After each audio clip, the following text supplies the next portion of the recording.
अजीत साहब, आपसे पूछूंगा, आपने वर्ल्ड सिनेमा देखा है और शाहरुख जो है कहा जाता है कि विदेश में बहुत बड़ा नाम, और जितनी फैन फॉलोइंग शाहरुख की है शायद ही उस लेवल पे किसी और स्टार की हो। तो पहले तो मैं आपसे ये जानना चाहूंगा कि आप दुनिया भर में घूमते हैं, क्या है शाहरुख नाम का जलवा दुनिया में?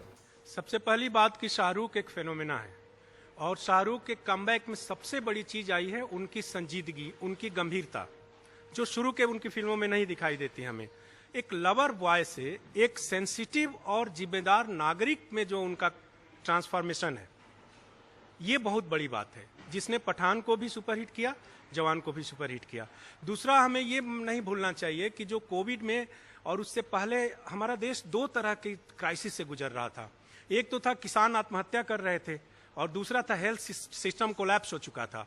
तो इसमें जो उनका मेन है उसको मैं एक सिंपल शब्द में आप जानना चाहें तो वो है गॉडफादर सिंड्रोम, कि माने अमीरों से और पैसे वालों से पैसा लूट कर गरीबों में बांट देना।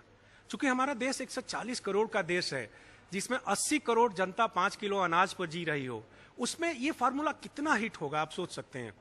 क्योंकि वो आप देखिए कि वो जो पैसा, फिल्म में भी जो दृश्य है जिसमें वो पैसा लूटते हैं, वो गरीब किसानों में बांटते हैं ताकि उनकी आत्महत्याएं रुक जाएं, और वो हेल्थ सिस्टम के करप्शन को दूर करना चाहते हैं। तो भ्रष्टाचार जो कि देश की जड़ में समा चुका है, इसके खिलाफ आम जनता को अच्छा लगता है। जो एंग्री यंग मैन से थोड़ा सा डिफरेंट इस मामले में है कि एंग्री यंग मैन का जो पूरा कॉन्सेप्ट था वो पर्सनल रिवेंज पर आधारित था जी, उसमें सिस्टम बदलने की बात नहीं थी। शाहरुख ने थोड़ा सा उसको फॉरवर्ड करते हुए सिस्टम बदलने की बात की है। राइट। तो इसके कारण पठान का या जवान का जादू सीचर को। तीसरी चीज ये है कि जो आप सिनेमा फिल्म मेकिंग में जाएंगे तो जो दुख का मेलोड्रामा है, तो वो दुख के मेलोड्रामा से शुरू होता है और न्याय के सक्सेस पर जाकर खत्म होता है जी।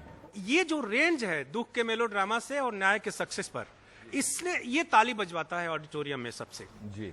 अगली चीज जो साउथ की फिल्मों का एक फिक्स पैटर्न है, मसाला फिल्मों का, जिसमें एग्जरेट करते हैं, अपना ले जाते हैं टेंशन को हाइट पर और फिर वहां से रिलीज पैदा करते हैं, रिलीफ, तो वो सब होता है। दूसरा सवाल आपने पूछा इंटरनेशनली, तो अभी लास्ट ईयर मेरी उनसे मुलाकात थी सऊदी अरबिया में, जहां जेद्दा में रेड सी इंटरनेशनल फिल्म फेस्टिवल ने उनको लाइफ टाइम अचीवमेंट अवार्ड दिया शाहरुख को, और उसमें हॉलीवुड के भी बहुत सारे लोग थे।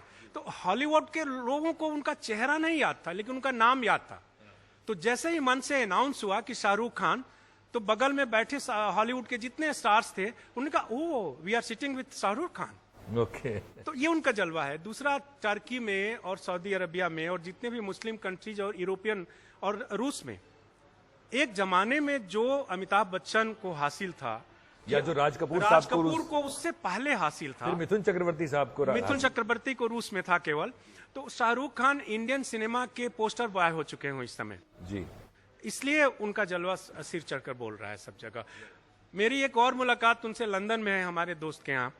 तो जब आप उनसे बात करेंगे तो उनमें सीरियसनेस दिखाई देती है, जो seriousness of screen Hindi cinema के कलाकारों में नहीं दिखाई